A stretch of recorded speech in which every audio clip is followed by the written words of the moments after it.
यदा यदा हि धर्मस्य ग्लानिर्भवति भारत अभ्युत्थानम् अधर्मस्य तदात्मानं सृजाम्यहम्।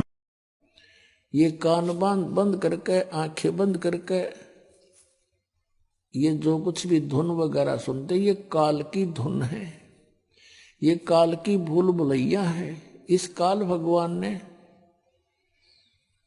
प्रत्येक ब्रह्मांड के अंदर एक ब्रह्मलोक बना रखा है जिसको महास्वर्ग कहते हैं, और उसके अंदर बहुत बड़ी रचनाएं कर रखी हैं।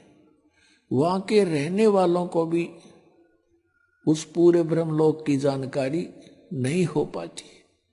उसके अंदर इसने नकली सतलोक, नकली अलखलोक, नकली अगम और अकय लोक बनवा रखे हैं, और वहां पर इनके झूठी नकल सतलोक के वाली और वहां के ऊपर के लोगों की या नकल करके झूठे यहां पर भी उसी प्रकार के मिलते जुलते इसने ये धुन बना रखी है, बजा रखी है। इस शरीर के अंदर हम जो कुछ भी सुनते हैं ये सब काल की धुन है, और इन धुनों को सुनकर हम काल के जाल में ही रह जाते हैं। ये जो 5 नाम देते हैं राधा स्वामी पंथ वाले, जय गुरुदेव पंथ वाले, और एक भिवानी में ताराचंद पंथ है, शिवदयाल जी के विचारों से वही आगरा से निकला है। वो केवल राधा स्वामी मंत्र देते हैं और राधा स्वामी को सार नाम बतावे, सार शब्द है यो राधा स्वामी। राधा तो शिवदयाल जी की पत्नी थी, उसका नाम तो था नारायणी देवी, और वो शिवदयाल जी उनके जो अनुयायी थे वो कहने लगे ये तो श्री कृष्ण है और नारायणी राधा का रूप आ रही है। तो राधा कहने लग गए उस नारायणी को, नारायणी देवी को, और राधा का स्वामी, राधा का पति कौन? शिवदयाल, राधा स्वामी पंथ का प्रवर्तक जो शिवदयाल जी थे।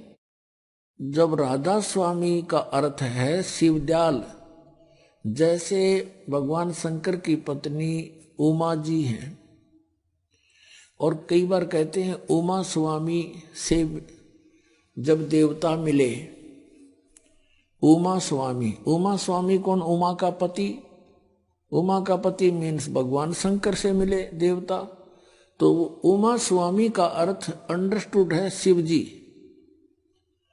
राधा स्वामी का अर्थ है सीधा शिवदयाल।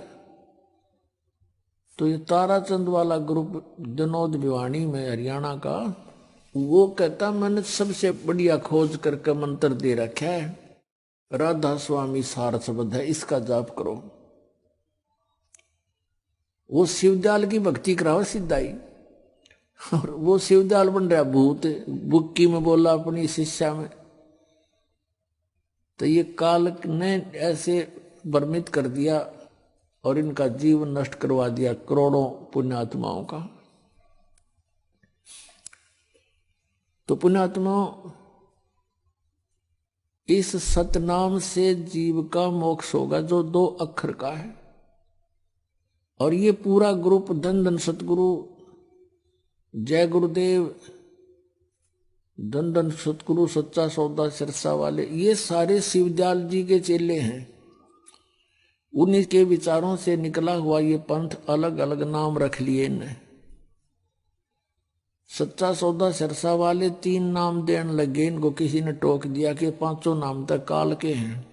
इन मनमुखी नाम 3 शुरू कर दिया, काल मूर्त, शब्द स्वरूपी राम और सतपुरुष। ये तो ऐसा है जैसे जल पानी नीर, जल पानी नीर, जल कहो, पानी कहो, नीर कहो, वाटर कहो। अब उसको तो हमने खोजना है, पाना है, वो मिले कैसे? वो जल पानी नीर कहने से नहीं मिलेगा, उसके लिए प्रोसीजर न्यारा है। हैंडपंप लगाने के लिए उस जल पानी नीर से अलग इंस्ट्रूमेंट हैं जिनसे वो जल मिलेगा, पानी मिलेगा, नीर मिलेगा। तो अकाल मूर्त कहो चाहे उसे शब्द स्वरूपी राम कहो चाहे सतपुरुष कहो, ये उस परम अक्षर ब्रह्म परमात्मा की कबीर देव जी की उपमा है। अकाल मूर्त का अर्थ है जिस मूर्ति का काल ना हो, साकार परमात्मा का। सत्य पुरुष अविनाशी परमात्मा। अकाल मूर्त का अर्थ भी अविनाशी परमात्मा। शब्द स्वरूपी राम का अर्थ भी अविनाशी परमात्मा। शब्द खंड नहीं होता तो वो अविनाशी रूप परमात्मा। सतपुरुष कहो चाहे अकाल मूर्त कहो चाहे शब्द स्वरूपी राम कहो, ये तो एक का बहुत है। जल पानी नीर कहना तो मूर्खता है उसको। कोई कहे मैं जल पानी नीर लेने जाता हूं, जल पानी नीर, ये कोई बात हुई? समझदार आदमी कभी बोलेगा ऐसे? कोई कहेगा जल लेने जा रहा हूं, भाई बात इतनी काफी है। तो ये बालकों कैसे विचार हैं इन लोगों के। और ये बन बैठे संत और महंत दुनिया को बर्बाद कर डाला, इन्होंने नाश कर दिया जीवन। पुण्यात्माओं, आपके कोई 1-2 लाख रुपये बर्बाद करवा दे, ना लेकर देवे और तो कोई बात नहीं, उसमें भी टाइम पास हो सका, आदमी टोटे में काम चला ली। और जिसने मनुष्य जीवन बर्बाद कर दिया इसकी कीमत नहीं। एक श्वास की कीमत मनुष्य जीवन की। परमात्मा कहते हैं कहता हूं कई जात हूं और कहूं बजा कर ढोल। श्वास जो खाली जात है ये 3 लोक का मोल।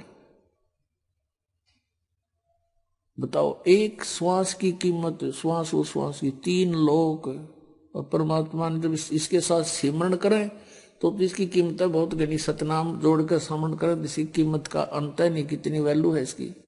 तो ऐसे बर्बाद करवा दिया न हमारा मनुष्य जीवन, तो ये खामियाना कभी नहीं पूरा हो सकता। और ये जिनका शेष जीवन रह रहा है, उन नकलियां का फंस रहे हैं, उनको दौड़ कर यहां जाना चाहिए।